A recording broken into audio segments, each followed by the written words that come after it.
Bienvenidos a una nueva emisión de los 41 tropiezos de la heteronorma en México. La verdad es que nos da muchísimo gusto estar nuevamente con ustedes porque además hoy tenemos un tema que habla de disidencia, que habla de activismo, pero sobre todo habla de la exaltación del arte en nuestro país. Y por supuesto, para hablar de él nos acompaña nuestra queridísima Shivonne Guerrero. Pues muchas gracias por estar otra vez con nosotros, con nosotras. No voy a dar spoilers, pero sí quiero decir que la persona que nos acompaña el día de hoy fue de las primeras personas que me topé cuando salí del closet. Me encontré esta manifestación cultural y me ha acompañado intermitentemente a lo largo de los años. Siempre he estado allí, siempre ha sido una presencia. No voy a decir nada más que eso, pero me emociona muchísimo poder estar aquí hablando de este tema. Y bueno, por supuesto también está con nosotros nuestra queridísima Mara Fuertes. Pues yo también estoy muy emocionada de hablar de este tema. En realidad mi conocimiento de danza es poco, pero soy muy fan de sobre todo los estilos de danza urbana, el house, el voguing. Y es un honor tener a alguien que ha sido pionero justamente en la danza y el cruce de la danza y el activismo. Pues bueno, ahí está, el primer spoiler de Mara Fuertes. No. Bueno, ya nos adelantó que justo este programa va de danza y la verdad es que tenemos, cuando hablamos de los tropiezos justamente de la heteronorma en nuestro país, es ineludible no toparse con una compañía dancística que ha marcado la ruta, digamos, en los últimos 25 años, en un cuarto de siglo, trabajando con un proyecto que se llama La Zebra Danza Gay, encabezado por supuesto por José Rivera, un bailarín enormemente virtuoso, formado en, digamos, en las lides de la danza con el maestro Raúl Flores Canelo del Ballet Independiente, una de estas otras compañías antológicas con las cuales un niño como yo en los años 80 se topó y alucinó verdaderamente con lo que la danza significaba en México. Coreografías tan notables como Arcoíris Mambo, como la danza del mal amor, y una que a mí me impactó profundamente a mediados de los años 90, que es Yo no soy Pancho Villa ni me gusta el fútbol, preceden un corpus de trabajo larguísimo, donde sí, justamente como lo decía Mara, el activismo se cruza evidentemente con la creación escénica y puede hablar de temas tan potentes como la prostitución, como el VIH, como la visibilidad de la comunidad trans, etcétera, etcétera, etcétera. Ya él nos hablará mucho más de ello. Y él es, por supuesto, José Rivera. José, bienvenido a este programa. Gracias por la invitación. Es un gusto estar aquí nuevamente con TV UNAM. Pues aquí está José Rivera. Y para arrancar esta conversación, a nosotros nos encantaría saber cómo arranca el proyecto en el año 96. ¿De dónde viene la creación de la Zebra Danza Gay? Nací en San Luis Potosí, una ciudad ultraconservadora, con una tradición católica muy profunda, y desde niño yo tenía muy presente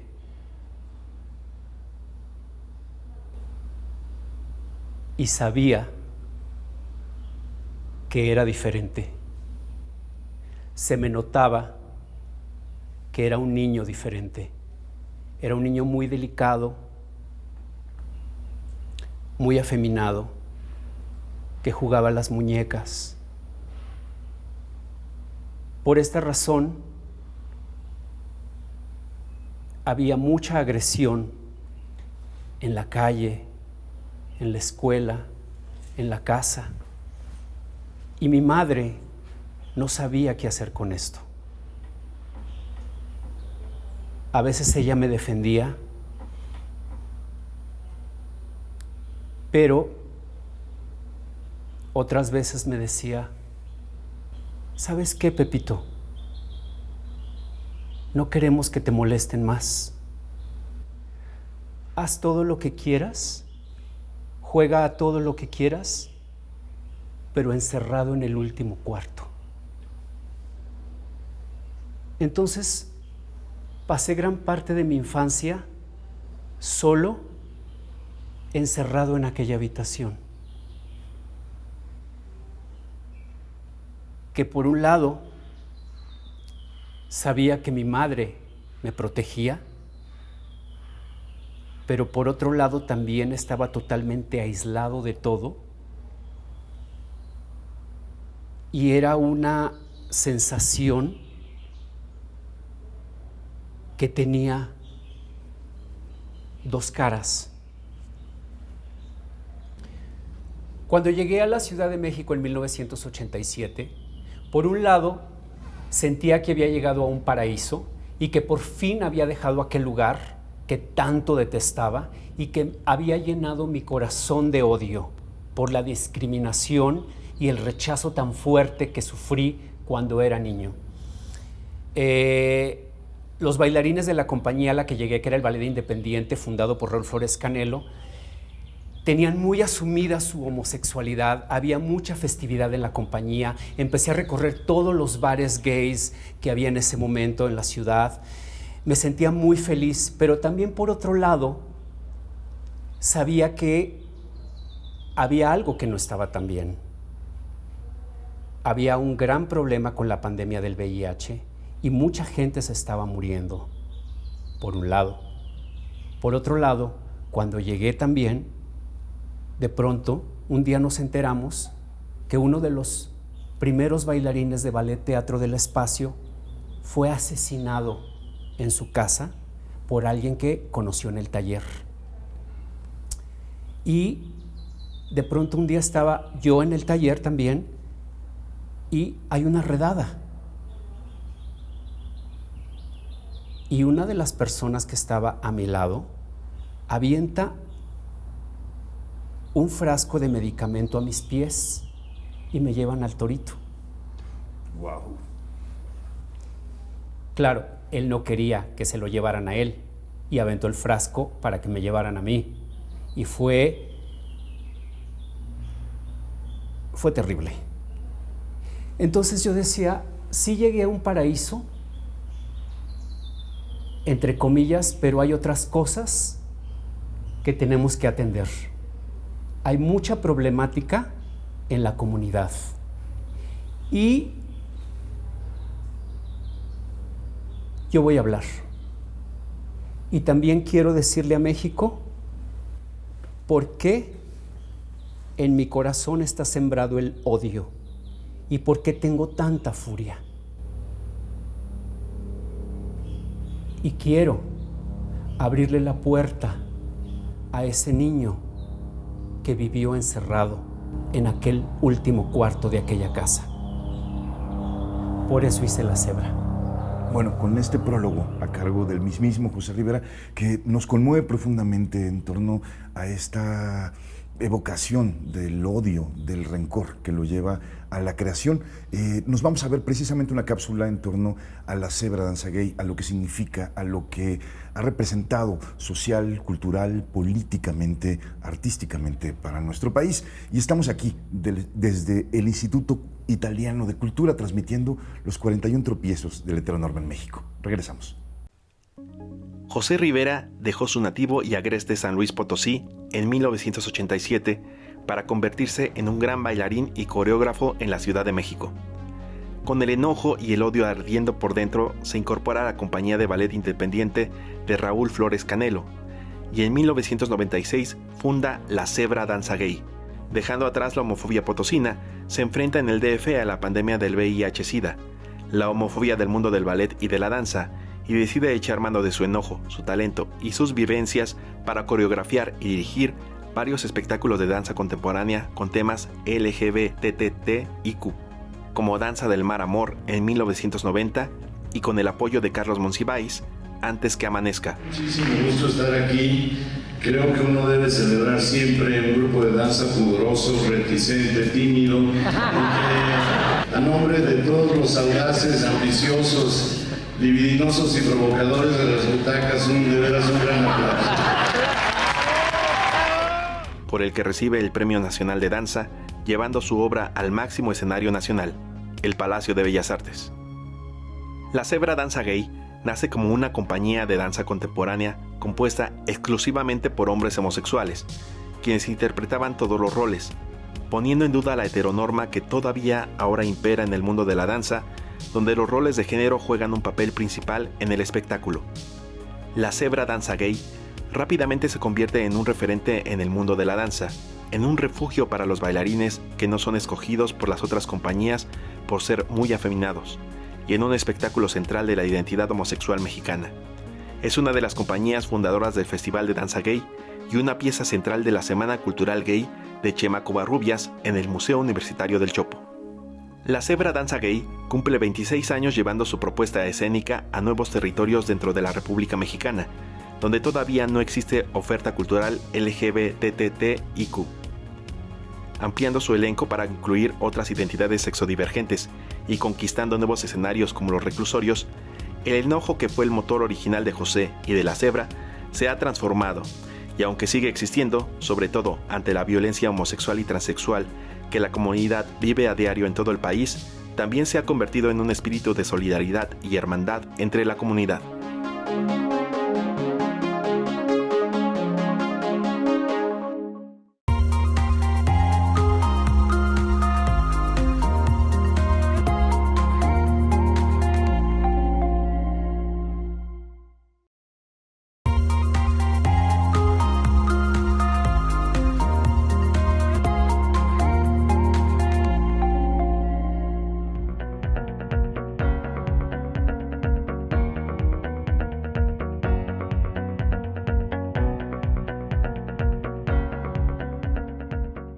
Estamos de regreso en los 41 tropiezos de la heteronorma en México y estamos platicando con José Rivera, coreógrafo, bailarín, fundador del proyecto La Zebra Danza Gay, y estábamos justamente muy conmovidos por justo cómo presentó él la idea de hacer el proyecto, ¿no, Shibón?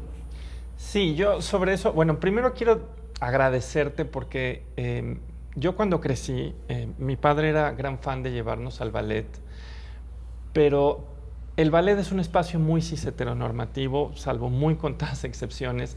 Siempre es un espacio donde te narran estos roles de género muy convencionales. Y la primera vez que yo vi en un espacio de danza a alguien que no estaba contándonos esa historia fue justamente con ustedes, contigo.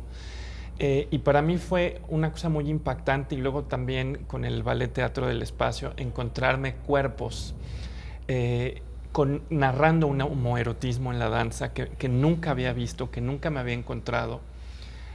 Y eso te lo quiero agradecer, pero también quiero comentar con respecto a esto que nos decías de la furia, porque en efecto es una emoción bien potente, la furia de sentir y de crecer fuera digamos, de lo normal, de lo aceptado, pero yo por lo menos recuerdo cómo transformaste eso en una potencia corporal, dancística, muy intensa, donde a mí, por ejemplo, eso me conmovía. Yo ahora sí que no tengo palabras porque no sé nada de danza, me pasa lo mismo que a Mara, pero sí veo que esa furia la tomaste y la llevaste a un espacio y fue sublimada de una manera potentísima para decir, podemos crear algo bello con nuestras historias, ¿no? Y bueno, eso te lo quiero agradecer, pero también te quería un poco preguntar cómo llevas esa furia, por ejemplo, a la danza, la sublimas y creas algo tan potente.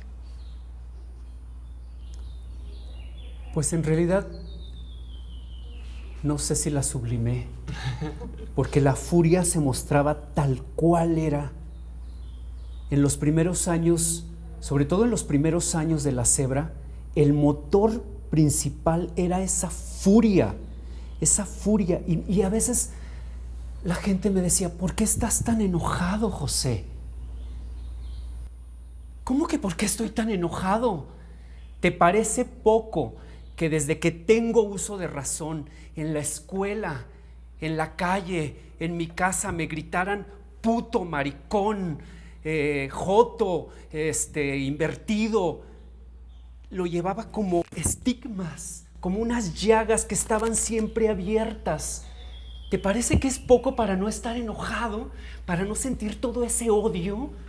Y por supuesto que lo plasmé en escena, cuando hice Danza del Mal Amor, cuando hice Antes que Amanezca, que era una denuncia por los crímenes hacia los travestis y los transexuales, cuando hice de Prostitución y Lentejuelas, que también era una denuncia por esta hipocresía de la iglesia, esta doble moral en la que yo crecí en aquel pueblo tan horrendo. Y mi principal deseo, mi deseo más grande todos los días de mi vida desde que tenía uso de razón era: quiero tener 18 años para irme de este infierno. ¿Te parece que no voy a estar enojado? No estoy enojado, estoy furioso. Y se me ve cada que piso el escenario, cada que camino por la calle. Yo quería, cuando llegué a la Ciudad de México, que se me notara en todos lados que era puto. Y decía, sí, y a este puto lo van a venir a aplaudir a Bellas Artes, porque un día mi compañía se va a presentar en el foro más importante de este país, que es el Palacio de Bellas Artes, y a este puto lo van a venir a aplaudir con lo que hace. Y sí pasó, dicho sea de paso. Pasó muchas sí veces. Yo estuve ahí, alguna de ellas. A mí un poco lo que me llama la atención, José, de todo esto es la danza, digamos, y lo voy a decir de la forma más estereotipada. Bueno, tú lo dijiste en algún sentido, cuando tú llegas a Ballet Independiente te encuentras arropado por una comunidad homosexual, que es precisamente esta comunidad de bailarines en la cual tú te mueves, ¿no? Digo, y la gente, digamos, como relaciona la danza con la homosexualidad, pues, ¿no? Con el abanderamiento, con una tipificación del movimiento, a veces de manera peyorativa, etcétera, pues, ¿no? Que tienen los propios bailarines hombres, varones, pues, ¿no? Me refiero primordialmente.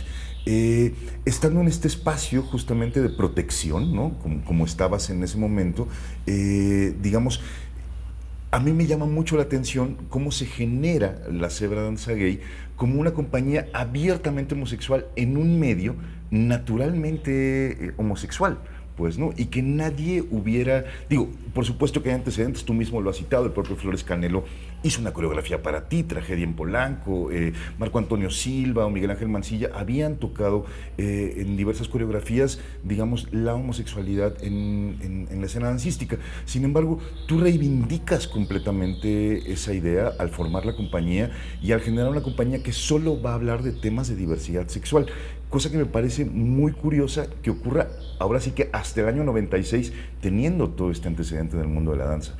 ¿Por qué nadie lo había hecho antes en México? E internacionalmente tampoco. Bueno, no lo había hecho nadie en México porque pues México es un país, sí, con Juan Gabriel, que todo el mundo le aplaudía a la loca, sí, pero porque Juan Gabriel era un ícono, pero era un fenómeno muy extraño Juan Gabriel, ¿no? O sea, iba la gente heterosexual. Siempre he creído que iban sí a disfrutar del gran cantante, del gran compositor, pero también un poco a reírse de la loca.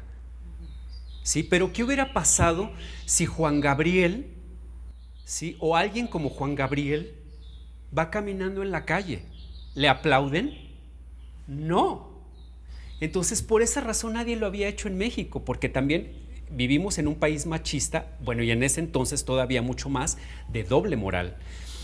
Y porque además en la danza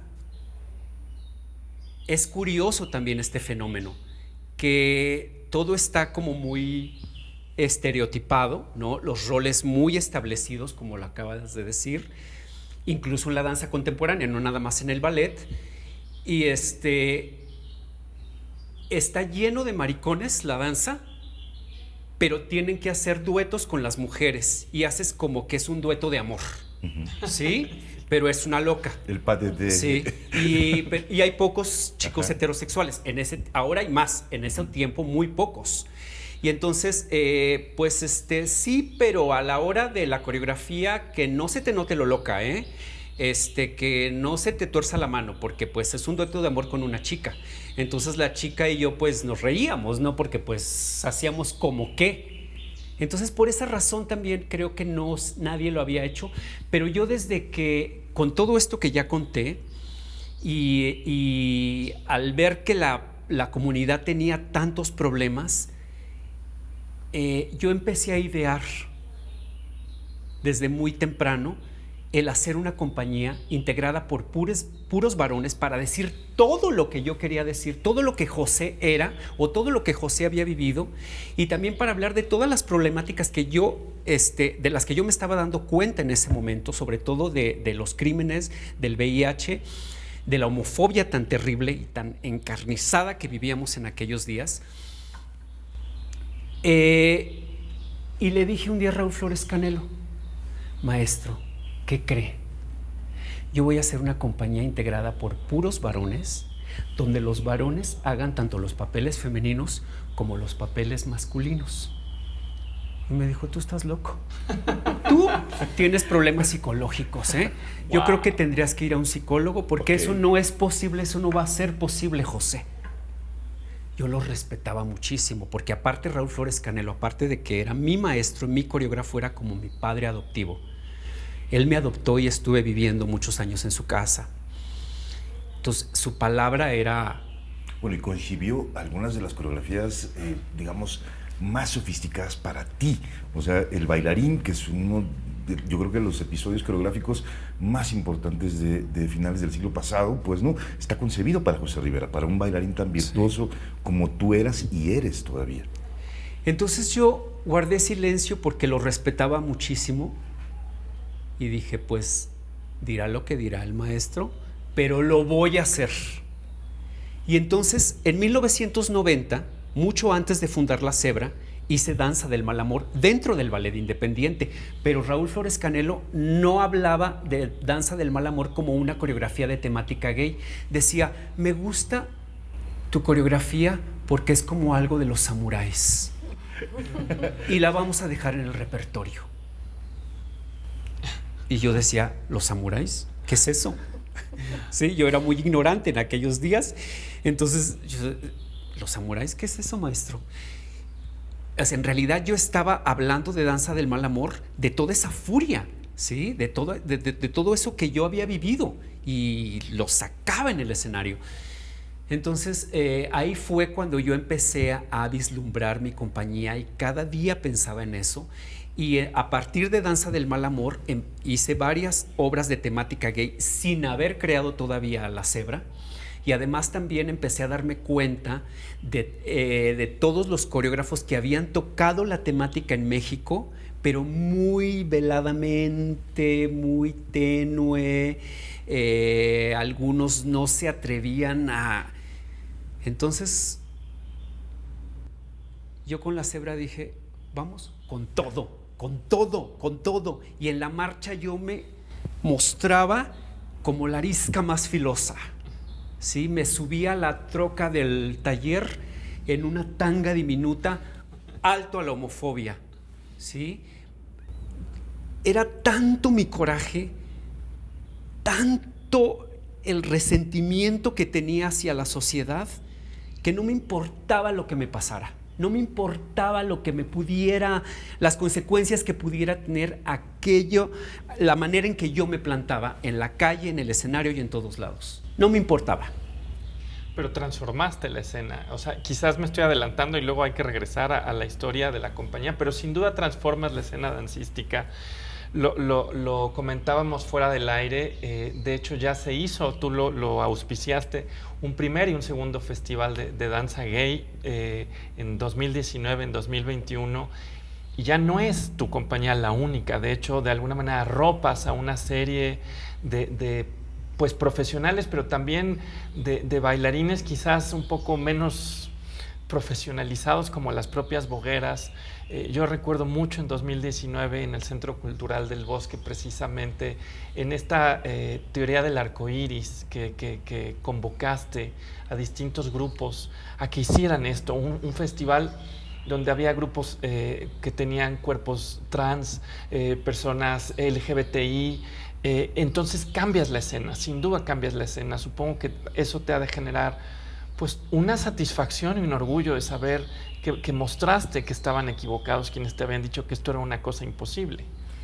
Sí, yo quería retomar un poco lo que decía Roberto, que es interesante que a pesar de que el mundo de la danza siempre ha sido muy abierto, sí existen estas ortodoxias y estas tipologías de lo masculino y lo femenino. Entonces, me interesa también cómo fue el posicionamiento de la Zebra Danza Gay dentro del mundo de la danza en México. Y bueno, y una pregunta un poco simple, pero el nombre de la Zebra, ¿de dónde surge? Bueno, vamos por partes. Fíjate que esto que mencionas de los roles, ¿no?, tan estereotipados, tan marcados, muchos de los bailarines de la Zebra, que eran muy jotas, ¿sí?, y que en otras compañías les decían, no pongas a la jota, no, al maricón no lo pongas, porque no, o sea, ¿cómo?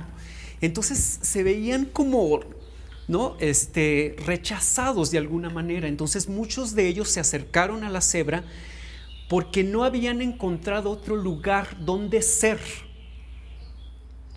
totalmente ellos. Y la Zebra se convirtió como en una casa, aparte de ser una compañía, como en una casa que acogía a estos seres tan afeminados, tan andróginos, y que se convertían en lo que ellos siempre habían deseado. Sí, soy bailarín, pero quiero salir con las flores en la cabeza y quiero hacer un papel de mujer y quiero subirme a las puntas y quiero subirme a los tacones y quiero ser una prostituta y quiero ser una perra en el escenario y decirles a todos que sí soy una perra, ¿sí? Y no lo podían encontrar en otras compañías, ¿sí? Y también, ¿cómo se posiciona la Zebra estos primeros años? Yo creo que hubo cosas muy importantes. Las primeras funciones en el Festival de San Luis y en el Museo del Chopo, en la Semana Cultural Gay con la Pepa, con José María Covarrubias, fue todo un acontecimiento. Y entonces ahí yo quise empezar a tocar puertas en las instituciones y en algunos lados me decían no. En ese tiempo yo tenía una muy buena relación con Carlos Monsiváis y yo me sentía muy triste. Y curiosamente, Carlos Monsiváis, que aparentemente no, pero que sí, pero que no, que sí era del closet, pero que no, que el closet de cristal, pero que no se mostraba, pero que sí, pero que todos sabíamos, dijo, tu trabajo vale y yo creo en ti. Entonces le dije a Carlos, quiero entrar al premio Imbaguam, pero seguramente pues no va a pasar nada porque pues es una compañía de temática gay y el premio está muy institucionalizado. Entra, ¿qué necesitas? Me dio para la producción. Carlos fue de las primeras personas que creyó en nuestro proyecto y además dijo, yo aquí estoy con ustedes y pongo lo que sea necesario. Y entonces nos paga la producción para la obra Brooklyn I'm Feeling Blue, entramos al premio Imbaguam y ganamos el primer año. Entonces ya con el premio en la mano y con este grupo de bailarines tan entusiasmados y con el apoyo de Carlos, entonces yo dije, a ver, empecé a tocar puertas, empecé a plantarme en las instituciones y se empezaron poco a poco a romper estas barreras, aunque siempre hubo lugares donde no nos querían recibir. Sí, por ejemplo, Coordinación Nacional de Danza fue de los primeros lugares, Carlos Ocampo en la Sala Miguel Covarrubias, las UAMs, el Centro Nacional de las Artes, empezaron a abrirse, empezó a florecer y además empezaron a dar cuenta las instituciones que los jotitos jalaban público y había llenos totales y dijeron, pues tráiganse a los jotos para que se llene la sala, porque la danza contemporánea nunca llena ningún teatro, pero los jotos sí, entonces sí, hay que invitarlos. De hecho, había varias personas dentro de la danza contemporánea que, bueno, no hay que decir nombres, pero estas hijas de estas tal por cuales decían, inviten a la Zebra porque esos jalan gente. Pues bueno, está increíble ser Entonces, taquillero. Y además estamos hablando de un momento muy interesante de la danza en México, años 90, principios de este siglo, donde había un montón de espacios, pues, ¿no? Y estas instituciones como el IMBA, la UNAM en específico, la UAM, que ya menciona José, pues eran instituciones, digamos, capitales para que hubiera foros, espacios para que la danza se presentara. Cosa muy distinta a lo que creo que está ocurriendo el día de hoy. Vamos a hacer un corte aquí en los 41 tropiezos de la heteronorma. Tenemos pendiente aún la pregunta de Mara de ¿por qué se llama La Cebra? Que aún no nos la responde José, y seguramente con eso arrancaremos el próximo bloque y nos vemos en un ratito.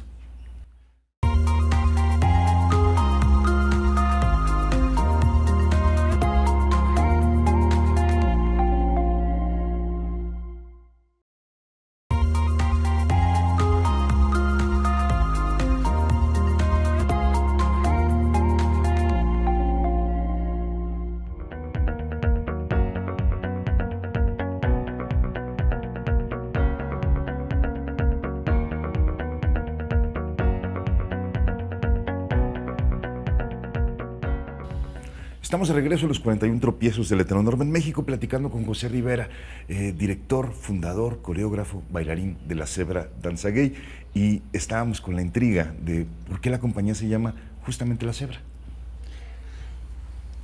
Cuando era niño llegó un circo a San Luis Potosí, un circo de pueblo, y entonces de pronto en la pista del circo aparece este animal fantástico que yo nunca había visto en mi vida, una cebra. Y no podía dejar de verla. Era algo enigmático. Era un animal venido de otro planeta. Y cuando terminó la función, yo le dije a mi madre, llévame atrás del circo a ver a la cebra. Me dice, no, ya vámonos. Pero yo ya la traía en el corazón. Y cuando llegamos a casa, en aquel último cuarto, me fui, agarré mi cuaderno, mis colores, y empecé a dibujar aquella cebra. Y me había fijado tan bien en todas sus rayas, en toda su textura, y lo dibujaba, y lo dibujaba, y lo dibujaba. Y cuando estaba yo buscando el nombre para la compañía, quería pues algo que tuviera que ver con el discurso, y además mi mejor amigo a mí me decía La Cebra porque sabía esta historia. ¿Cómo no se va a llamar La Cebra si las cebras son indomables? Y esa es la historia. Ay, es una historia hermosa. Y yo quiero recuperar una pregunta que te hacía en el bloque pasado con respecto a cómo ha cambiado la escena dancística, porque yo me supongo que quizás Ciudad de México se ha vuelto un lugar mucho más amable para danzas que tienen temáticas LGBTI, pero probablemente afuera de la ciudad esto no es el caso. ¿Cómo está el tema, digamos, de la apertura hoy y de los apoyos institucionales, digamos, a las danzas que celebran o reivindican la diversidad sexogenérica? Es otra época, y en muchas instituciones ahora se están haciendo pequeñas muestras o festivales que tienen que ver con la diversidad. En provincia también ya se están haciendo varias cosas, y La Cebra, bueno, está más que posicionada en la Ciudad de México, y ahora lo que estamos haciendo es tratar de ir más a provincia. Estamos abriendo brecha ahora, ayudando en provincia. De hecho, también he estado dando varios cursos en provincia. Y bueno, apertura creo que la hay, y también hay muchos coreógrafos, con respecto a lo que decías del festival, con esta inquietud de mostrarse, ¿no? De mostrar su diferencia y su disidencia. Y el festival precisamente ha acogido, incluso aunque, como lo decías tú, que no sean 100% profesionales, pero el festival ha acogido no nada más danza contemporánea, sino danza en todas sus temáticas y todas sus vertientes, distintos géneros. Esto es lo que ha hecho el festival. Creo que diversidad dentro de la danza y dentro del tema hay mucha, y también las instituciones están colaborando con ello. Los apoyos, ahí sí ya es otra cosa. José, pero en ese sentido, pensaba, el discurso de la cebra, digamos, o sea, de este discurso de rabia, este discurso de furia, de ira, con el que arranca, de visibilizar, digamos, a comunidades, de resistencia en contra de la represión, de la discriminación, etcétera, que sin duda es algo que afortunadamente, digamos, ha cambiado en el país, hay legislación, etcétera, etcétera, pues no, es decir, seguimos siendo un país con una cantidad de crímenes de odio impensables, pero digamos, hay muchas cosas que han cambiado social y políticamente. ¿Ha cambiado también tu discurso como coreógrafo? ¿Ha cambiado tu discurso como creador, digamos, a partir de esto? ¿Se ha asimilado a algo, digamos, más tradicional? Definitivamente, bueno, tradicional nunca, pero definitivamente sí ha cambiado, porque, como dices tú, o sea, se luchó por algo muy específico, claro, junto a muchas otras personas, ¿no? Me acuerdo de Pepe Covarrubias, de Tito Vasconcelos, de Horacio Franco, que íbamos ahí, ¿no? Como leones, como panteras al frente de la marcha. Entonces, todo eso sirvió y están las pruebas muy palpables. Ha cambiado mucho. Tenemos voz y voto, tenemos lugares, tenemos los matrimonios, etcétera. Muchas cosas muy afortunadas. No hay redadas. No hay redadas. ¿No? Yo no volví a pisar el torito. No, es que suena poco, pero es muy significativo en realidad, ¿no? De hecho, de los 90 ahorita, claro, o sea, parece que ha pasado un siglo, ¿no? Sí, de hecho, fíjate que La Cebra hizo una temporada en los reclusorios. Wow. Específicamente para la comunidad gay, porque ya tienen su propio dormitorio, la comunidad gay, en cada uno de los reclusorios de la Ciudad de México. Tienen sus medicamentos retrovirales para la gente que vive con VIH. Entonces fuimos a dar funciones a varios de los reclusorios para la comunidad gay. Al final hacíamos un pequeño debate, la gente se rompía. Fue impactante hablar con varios de los internos después de ver nuestra función. Entonces digo, claro que ha cambiado muchísimo. Y el discurso de La Cebra, pues sí, por supuesto que ha cambiado. Ya no necesito estar, aunque me vean de pronto muy intenso, ya no necesito estar gritando quién es José o qué es lo que quiere José o qué es cómo quiere posicionarse José en esta sociedad tan heteronormada, ¿no? Ya soy el que soy, ¿sí? Mis discursos ahora son quizá a lo mejor pues más intimistas, más metafísicos, ¿sí? De hecho, yo soy otra persona, o sea, ahora paso mucho tiempo en mi casa y cocinando y paseando al perro, cosiendo, leyendo, no quiero ruido, quiero estar muy tranquilo. Y dices, ¿te cae que eso eres José? Pues sí, o sea, pues ya soy un señor, ¿no? Entonces quiero a veces de pronto más tranquilidad, de pronto me invitan acá, y sí, voy a ir. Y digo, ay, qué hueva, mejor nos quedamos en casa. Ven a probar uno de mis platillos. Ay, sí, yo sí voy. Entonces, claro, o sea, las cosas cambian y además hay mucha otra gente aguerrida y otros grupos que también. Hace poco supe que uno de estos chicos que están haciendo danza gay me llamaban dinosauria, imagínate. La dinosauria de la danza gay. Entonces, pues claro, o sea, y no me enojé, me dio risa, o sea, que vengan otros, que muestren su trabajo otros y además el mundo ha cambiado. Todo ha cambiado, todo ha evolucionado. Entonces queremos ver estos jóvenes cómo abordan ahora las temáticas de la diversidad, ¿no? Porque son diferentes a las que abordó La Cebra hace 26 años. Estamos cumpliendo 26 años. Sí, perdón, Mara, adelante. Y una pregunta, hablando como de diversidad, yo sé que la compañía de La Cebra empezó siendo puros hombres gays. ¿Ha habido como apertura a bailarines trans, mujeres, o siguen siendo, digamos? Ha habido mucha apertura. Hemos tenido de todo tipo de bailarines, porque también en algunas compañías antes, no sé ahora, pero antes, el morenito chaparrito que no cabe en esta coreografía, el gordo no, que se haga para allá.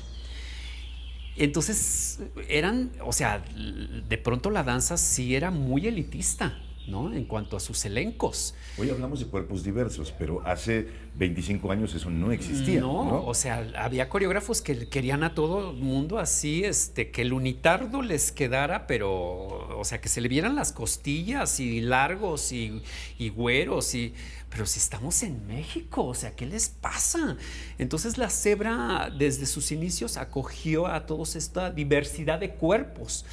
Hemos tenido chicas trans, hemos tenido gente que vive como travesti las 24 horas del día, hemos tenido gente heterosexual que ahí tú dices, ¿será? Eso es lo más impresionante. Sí. Pues quién sabe, pero ellos dicen. Y ha habido gente que lleva a sus novias a que los vean cómo se manosean con los otros jotos de la Zebra en las funciones. Pues bueno, ¿no? Y hemos tenido mujeres también en 2 ocasiones, porque ha habido mujeres, y yo quiero bailar, pues a ver, órale, a ver, véngase a bailar en la Zebra. De pronto también como es una dinámica tan específica que se creó para el cuerpo del hombre homosexual, de pronto, aunque hay mucha apertura, a las mujeres o las chicas trans que han pisado la compañía, como que de pronto no se sienten como en su hábitat, ¿no? Y de pronto terminan por irse solas, ¿no? Pero sí ha habido mucha apertura y lo sigue habiendo y hemos tenido de todo tipo de cuerpos en la compañía. José Rivera, en esta evolución que ha tenido la compañía, en esta evolución misma del discurso que tú nos mencionabas hace un momento, ¿hacia dónde vas? ¿Qué te falta hacer ahora, más allá de cocinar y coser? Que queremos verte bailar y queremos verte bailar, sigo coreografías. Bailando a mis 54 años diario Iba a decir entrenamos. su edad, así es su vanidad, porque se ve tan bien que tenía que decir Diario que entrenamos, por más hueva que tenga, a veces digo, no quiero hacer la clase, diario hacemos la clase, diario entrenamos. Sigo bailando y seguiré bailando. Y como soy coreógrafo, siempre tengo esa oportunidad de autocoreografiarme. Entonces voy observando qué movimientos son adecuados para mí conforme mi cuerpo va cambiando. Pero algo que me faltó, hacer porno. Okay. Siempre quise hacer porno y se me pasó el tiempo, porque me encanta, me fascina el porno. Yo me visualizaba muchas veces haciendo 3X, ¿sabes? Y sí me llegó la propuesta, pero luego no llegábamos a un acuerdo. 2 veces me llegó la propuesta. Con Ger del Diablo, había ahí unos coqueteos, pero no llegamos a nada. Después Tito Vasconcelos iba a dirigir una cosa, con Horacio Franco, conmigo y con otros, pero ahí no me gustó tanto porque ya no sé si se hizo o no, pero Horacio Franco iba a estar como fauno en un árbol tocando ahí con su tanga y yo ahí revolcándome con todos. Pues no, que le entre el Horacio Franco también, pues si no, qué chiste, oye, yo nomás ahí haciendo, pues, que se baje Horacio y que le entre. Entonces ya no llegamos a un acuerdo, ¿no? Entonces ya no sé si ese proyecto se llevó a cabo o no, pero bueno, y entonces ahora, bueno, ya pasó el tiempo, se me pasó la edad. Digo, aunque he visto unos sugars haciendo porno que se ven riquísimos, pero bueno, ahora quizá lo sublime y lo haga en escena, ¿no? Con los bailarines, ¿por qué no? Sí, pero eso fue algo que hay como una cosa pendiente que se quedó, ¿no? José Rivera en el porno, pero bueno. José, conquistaste los espacios, es decir, llegaste finalmente a ese Bellas Artes donde soñabas que te aplaudieron, llegaste a los espacios más importantes de la danza en este país. Y quería volver justamente como esta idea de, ¿hay por qué seguir luchando en la agenda de la Zebra? ¿Hay causas todavía que reivindicar? Sí, porque la pandemia del SIDA no ha terminado. Ok. Sí, y es algo que siempre repito y que parezco disco rayado, pero no me importa. Se murieron muchísimos de mis amigos, ¿sí? Se murieron muchos bailarines de la Zebra, ¿sí? Aún en la Zebra ahora hay bailarines que viven con VIH, ¿sí? Y el SIDA nunca ha dejado de ser un estigma, ¿sí? Para todos nosotros. Entonces, y ahora está también esto de que si las mujeres trans son mujeres, que si no son mujeres, o sea, por favor, o sea, por supuesto que tenemos que seguir luchando, por supuesto que tenemos que seguir izando esa bandera cada que la cebra se presenta, aunque sus temáticas hayan cambiado. Tenemos mucho por qué seguir luchando. Sigue habiendo crímenes por homofobia en toda la República y en todo el planeta. Hay países donde sigue siendo un delito ser homosexual, ¿no? Entonces dices, ¿qué es esto? Con pena de muerte. Entonces no, o sea, desde nuestra trinchera tenemos que seguir gritando y luchando y sumando voces y rompiendo barreras, porque nunca va a ser suficiente. Nunca va a ser suficiente. Hace poco estaba en San Luis Potosí, ¿sí? Y de pronto volteó a ver a unos chicos que iban en un carro y uno de ellos se baja del carro y me dice, ¿qué me ves, pinche puto? Pero así con un odio que quería matarme. Dice, San Luis Potosí no es un pueblo, es una ciudad, ¿no? Y tienen su marcha y todo, pues sí, a la luz del día en San Luis Potosí, en la plaza principal, ¿qué me ves, pinche puto? Así con ganas de matarme, ¿no? Entonces, pues claro que hay que seguir luchando. José, ¿cuál crees que sería, digamos, en términos de construcción de movimiento, en términos de experimentación formal, que tú has sido un gran experimentador formal a lo largo del tiempo, que te has apropiado, digamos, de la cultura popular para llevarla a la escena artística, pues, ¿no? Que te has apropiado del carnaval, te has apropiado de fiestas populares, te has apropiado de la vida del antro para llevarlo a escena. En términos de movimiento, ¿cuál crees que sea la aportación de la cebra a la cultura dancística nacional?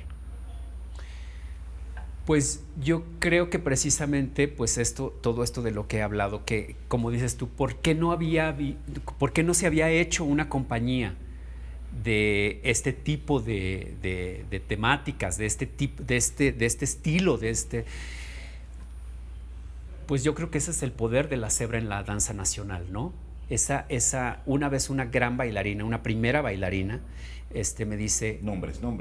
La maestra Irma Morales, okay, que tú nunca te imaginarías que una persona como ella, primera bailarina de la Compañía Nacional de Danza con premios internacionales, me dice, tú y tu cebra siempre van a tener un lugar en la danza nacional por la diferencia. Y una pregunta, ¿alguna vez, supongo que es posible que se haya ocurrido, como compañía recibieron ataques? Porque narras todo lo difícil que ha sido la apertura, pero yo me quedo con la duda, por ejemplo, si te encontraste de pronto con resistencias, con denuncias de grupos conservadores que no te querían. Pues ver llegamos en a Morelia y nos dijeron, no nos permitieron el acceso al hotel. Y estábamos afuera del hotel con las maletas y no sabíamos qué pasaba. Y no querían a la cebra en el hotel. No querían a la cebra en el hotel, porque era un hotel familiar. Uy. ¿Y nosotros qué somos? ¿No venimos de familias? Pero nunca agresiones por parte del público.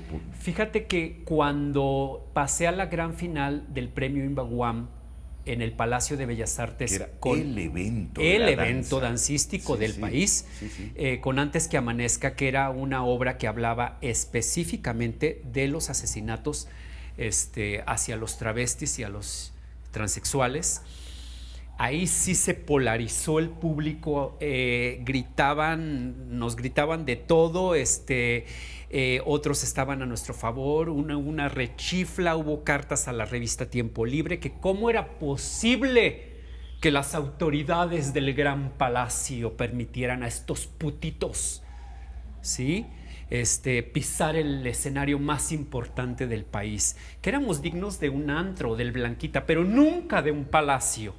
Sí, entonces sí hubo nos vetaron después que llegó un obtuso a dirigir la dirección de danza de la UNAM. Nos vetaron durante los 6 años que estuvo, y así sucesivamente. Pero mira, siempre hay un recodo en el camino por el que nos hemos podido colar. Bueno, y el lado B, que sería, me imagino que también en el público había niñitos que habían pasado su infancia en un cuarto oscuro y que por primera vez veían con quién del cuarto identificar. oscuro de mi infancia me pasé a los otros cuartos oscuros. Y ahí sí me gustaba estar. Bueno, a ver, perdón. O sea, si recuerdas algún momento, algún encuentro con alguien en el público que justo se había identificado, o sea, a quien estos espectáculos también les abrieron camino. Mucha gente, así mucha gente. Hubo una vez una cosa muy conmovedora de un chico que quería salir del closet. Y la manera en que él pensaba que le iba a ayudar a salir del closet fue llevando a su madre a ver a la cebra. La madre se enamoró de la cebra y entonces fue un espacio que se abrió para que él pudiera decirle a su madre: mamá, soy gay. Después, esto yo no lo supe en ese momento. Años después me dijo: mi madre iba a venir conmigo a esta última temporada de la cebra, pero falleció. Y le llevé los boletos a la tumba. ¿Sí? Y testimonios como este hubo muchos. Porque antes yo pedía que me dejaran algo escrito después de las funciones, y tengo así de testimonios, de cartas, de mails de gente que se identificaba, que decía: gracias por abrir esto, por darnos esto, porque tenemos un espacio con el que nos identificamos, con tu historia y con la historia de los otros bailarines y con esa obra, y que, o sea, sí hubo muchísimo. Y eso también, más que los premios, más que los viajes, más que los reconocimientos institucionales, lo que más me reconforta es esto. ¿Sabes? El reconocimiento de los hombres homosexuales que se sintieron tocados por mi discurso, porque era lo que yo quería decir. Somos familia, eres mi hermana, eres mi hermano, y vamos juntos en este camino tan sinuoso, ¿sí? Tan escabroso. Vamos caminando juntos, tomémonos de las manos. Somos familia, porque nuestra familia no nos quiso. Cuando yo me salí de San Luis Potosí, fue un alivio para mi familia. Ya se va el puto, qué bueno. Y todo el mundo así: ay, qué bueno, ya te vas, que te vaya muy bien. Nadie se preocupó. Yo no conocía la Ciudad de México, no sabía a dónde iba a llegar, no traía un peso. Y a mi familia no le importó. Lo que les importaba era que me fuera, que el hijo incómodo, el maricón, se fuera para siempre de ahí. Entonces tuve que agarrar de la mano a otras personas que eran como yo y caminar juntos por este México tan adorado, tan preciado, pero tan difícil. Pues con este último recuerdo de solidaridad entre personas que podemos comunicarnos y que podemos encontrarnos, despedimos a nuestro querido José Rivera con esta intensidad y con esta pasión que queda como testimonio, que justo por eso queríamos hacer este programa, pensando que la cebra es un tropiezo de esa lamentable heteronorma en la que hemos vivido, y que afortunadamente es un tropiezo que se ha logrado saltar, y que hoy tal vez las cosas puedan ser distintas. Muchísimas gracias por acompañarnos aquí en los 41 tropiezos de la heteronorma en México. Hoy no sé por qué no lo puedo pronunciar bien, pero estamos por aquí en la próxima emisión. Estamos por aquí en la próxima emisión.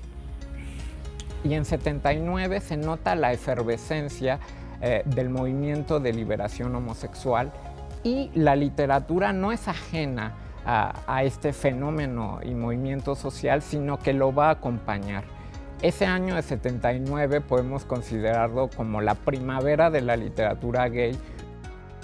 Justamente Braulio Peralta, quien hemos tenido en este programa, decía que había que entender el contexto en el que se había hecho, sobre todo en una época donde el ligue pasa en apps, y el vampiro, por supuesto, es pre-VIH, es pre-apps, claro, pero también en un contexto donde hablar, por ejemplo, de un trabajo sexual masculino era impensable, ¿no? Entonces, el efecto de los lectores que van acercándose al libro es ir escuchando a Adonis García, que les va contando su vida, peripecias, aventuras, desventuras y sueños, y el interlocutor con el que está hablando Osiris es nada más y nada menos que los lectores, que escuchan de viva voz esa oralidad que a Luis le interesaba tanto recrear y reconstruir.